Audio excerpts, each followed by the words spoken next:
Counter number 3 is a progressive indirect attack. It's going to start out as a rear leg round kick, and it's going to turn into a straight side kick. So same thing, please, destruction.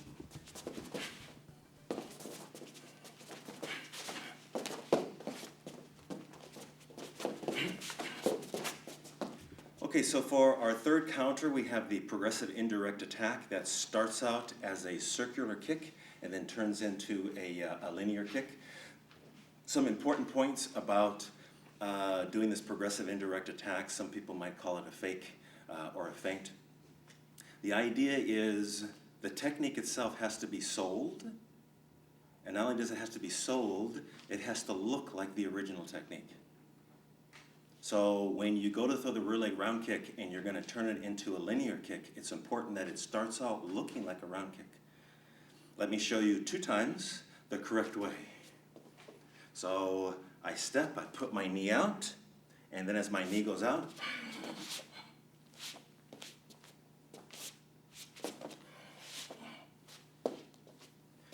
let me show you what one of the more common mistakes that people make when they try and go from circular to linear.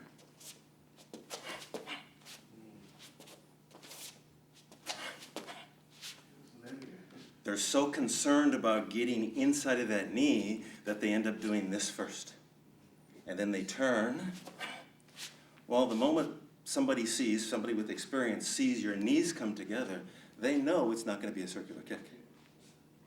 That's why I specifically said point the knee out, because everybody thinks it's going to be round.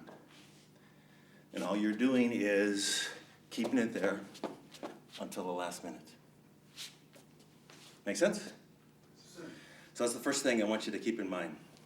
So this is number 4.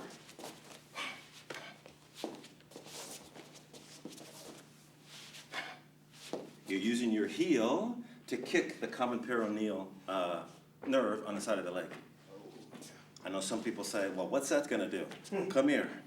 Ask a question, feel the answer. The place where it's most exposed is roughly about 2 to 4 inches above the knee. But for my training partner, to not hurt him, I will come up here. When I want to kick hard, but I don't want to hurt my partner, I will step in deeper and kick my partner with my calf.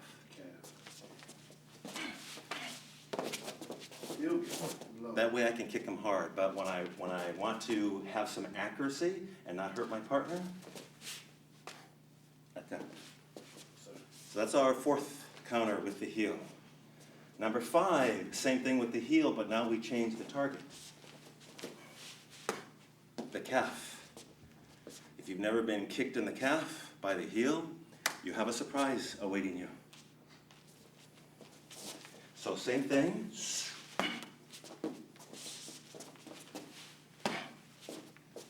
Most people, when they think of hitting the hand, they hit the hand on the defense. Slowly, please. They hit the hand here. And then I get my hand hit.